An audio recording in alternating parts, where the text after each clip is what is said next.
Hello' ছাত্ৰছাত্ৰীসকল, তোমালোক কেনে আছা? আশা কৰোঁ সকলোৱে ভালে আছে। আজি তোমালোকৰ মাজত লৈ আহিছোঁ ক্লাছ 12 অৰ্থাৎ HS2 এণ্ড ইয়াৰৰ আছামিজ কিতাপৰ লেচন নম্বৰ 9 যিটো আছে বৰগীত, তাৰ পৰা কেইটামান গুৰুত্বপূৰ্ণ কুৱেশ্যন আনচাৰ আজি এইটো ভিডিঅ'ত ডিছকাছ কৰিম।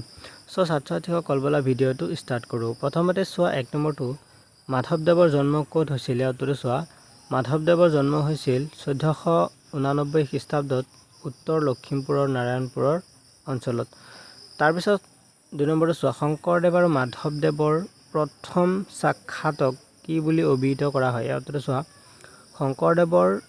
শংকৰদেৱ আৰু মাধৱদেৱৰ প্ৰথম সাক্ষাতৰ মণিকাঞ্চন সংযোগ বুলি অভিহিত কৰা হয়। তাৰপিছত 3 নম্বৰ চোৱা, কোনখন গ্ৰন্থক মাধৱদেৱৰ সাহিত্যিক জীৱনৰ কীৰ্তিস্তম্ভ বুলি কোৱা হয়? উত্তৰটো চোৱা, নামঘোষাক মাধৱদেৱৰ সাহিত্যিক জীৱনৰ কীৰ্তিস্তম্ভ বুলি কোৱা হয়। তাৰপিছত 4 নম্বৰ চোৱা, মাধৱদেৱে কিমানটা বৰগীত ৰচনা কৰিছিলে? উত্তৰটো চোৱা, মাধৱদেৱে 157টা বৰগীত ৰচনা কৰিছিল। তাৰপিছত 5 নম্বৰটো চোৱা, উঠৰে উঠ বাপু গোপাল সেই বৰগীতটো কি ৰাগত বন্ধা? উত্তৰটো চোৱা, উঠৰে উঠ বাপু গোপাল সেই বৰগীতটো কৌ ৰাগত বন্ধা?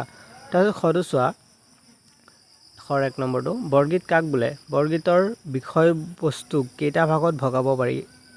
ভাগসমূহ উল্লেখ কৰা। উত্তৰটো চোৱা, বৰগীতবোৰ উচ্চ স্তৰৰ মাৰ্গ সংগীত।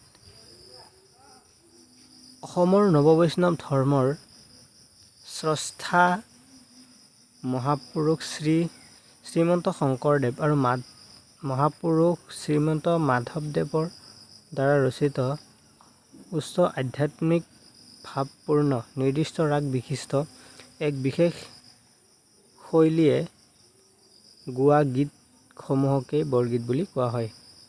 বৰগীতৰ বিষয়বস্তুক 6 ভাগত ভগাব পাৰি। সেইবোৰ হ'ল: ক নম্বৰটো, লীলা, খ বিৰহ, গ বিৰক্তি, গ পৰমাৰ্থ, ঙ সুৰ, চ চাতুৰী।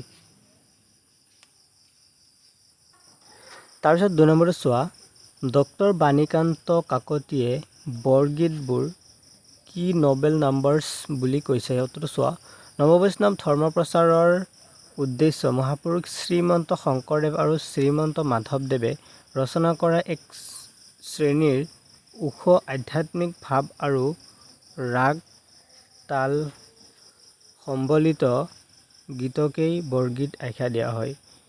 এই বৰগীতসমূহৰ ৰাগ তাল, সাংগীতিক ভাষা আদিৰ অন্তৰালত গভীৰ আধ্যাত্মিক ভাৱৰ প্ৰৱাহ লক্ষ্য কৰা যায়।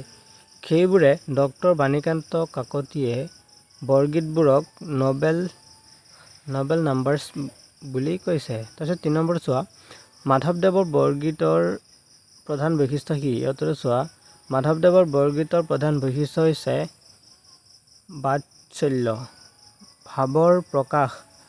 বৰত মানে হ'ল শিশু, বতস মানে হ'ল শিশু।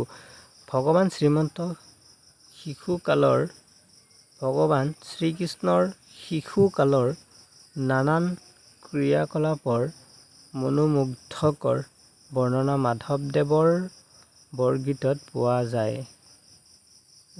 বাবেই তেওঁৰ বৰগীতসমূহক বাৎসল্য ভাৱ প্ৰধান বুলি কোৱা হয়।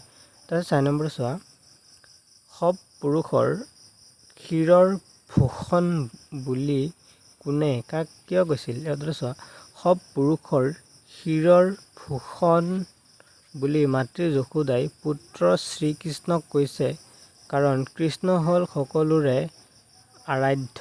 সেই আৰাধ্য কৃষ্ণক বুকুত বান্ধি কোলাত লৈ মাতৃ যশোদাই বাৰে বাৰে চুমা খাইছে। ছাত্ৰছাত্ৰীসকল, আজি ইমানতে সামৰণি মাৰিলোঁ। নেক্সট ভিডিঅ'ৰ কাৰণে মোৰ চেনেলটো ছাবস্ক্ৰাইব কৰি মোক উৎসাহিত কৰিবলৈ নাপাহৰিবা। থেংকছ ফৰ কিপ ৱাচিং মাই চেনেল।